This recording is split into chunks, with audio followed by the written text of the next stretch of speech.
Friends ఈరోజు నేను చేప మామిడికాయ ఉంటున్నాను. చూడండి ఎలా ఉంటాను. 4 వెల్లుల్లిపాయ పేస్ట్, ఉల్లిపాయలు వేసి చేప మామిడికాయ ఉంటున్నాను కదా.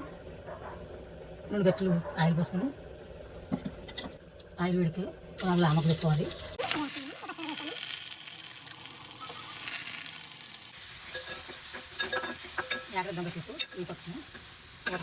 పేస్ట్ మగ్గుతూ ఉంటుంది. ఇలాగ మనం మామిడికాయ తురుముకుందాం.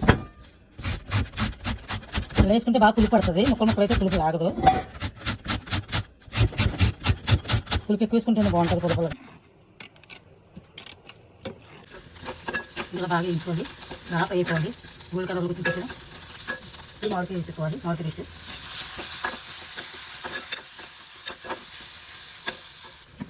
మగ్గింది. మగ్గిన తర్వాత ఉప్పు తగినంత. ఫస్ట్ ఎక్కువ పడుతుంది పులుపు కదా. పసుపు సార్ కారం కారం కూడా ఎక్కువ పడుతుంది. దీన్ని కలుపుకోవాలి.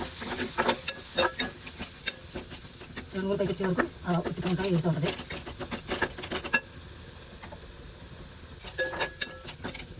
చూసారా నూనె ఎలా అవుతుందా? అలా వచ్చే వరకు తీసుకోవాలి. తీసిన తర్వాత వాటర్ వేసుకోవాలి.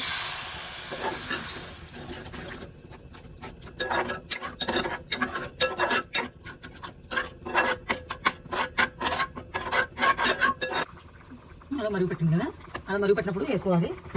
ఎందుకంటే ఇది చెన పాకతో కరిగిపోయి బయటకు వచ్చేది. అలాగే ఉంటుంది. ముక్క ముక్క కిందని ఉడికిన తప్ప చూద్దరు. కానీ చిన్న చిన్న పీసులు కింద కట్ చేసి అలా వేసుకోవాలి. లేకపోతే మొత్తం అంతా చెనంతా ఉడిపోయి కలిసిపోతుంది. నేను ఇప్పుడు ఇలాగే ఉంటాను. మీరు ఇలా కూడా ఉంటాను. వీడియోలో పెట్టాను. ఇది కలుపుకోవడం మూతేసేయడం. అసలు వెళ్ళలేదు. ఇలా ఉడికేటప్పుడు వేస్తే అసలు ఎడదు. లేదంటే విడిపోయి కలిసిపోతుంది. అసలు చూడండి అసలు ఎక్కడ వెళ్ళలేదు. ఇదంతా మామిడికాయ పేస్ట్. ఇలా కొంచెం వెళ్ళాలనుకుంటే సరిపోతుంది. బాగా దగ్గరకు వచ్చే వరకు కూడా ఉడికించుకోవాలి. చాలా బాగుంటుంది. చాలా టేస్ట్గా ఉంటుంది. నేను చెప్తే వెరైటీగా చెప్తుంటారు కానీ చాలా బాగుంటుంది. కానీ నేను బాగుంటుందంటే కాదు, మీరు కూడా చేసుకుని తిని ఎలా ఉందో కామెంట్ పెట్టండి. ఫైనల్గా చేప మామిడికాయ తిరిగి పెట్టాను.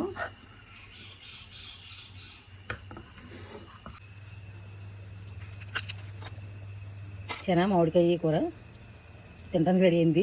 తింటాను. వావ్, చాలా బాగుంది. నేను చపాతీలో తింటాను. ఇదే ఫస్ట్ రైస్లో తింటాను. కానీ చాలా బాగుంది. మీరు చేసుకుని ట్రై చేసి చేసుకుని తిన్నాక నాకు కామెంట్ పెట్టండి. చాలా టేస్టీగా ఉంది. పొలపొలగా చాలా బాగుంది. ఇలా కూడా బాగుంటుంది అనేది నాకు ఇప్పుడే అర్థమైంది. అంటే రైస్లో తప్ప ఎప్పుడు తినలా.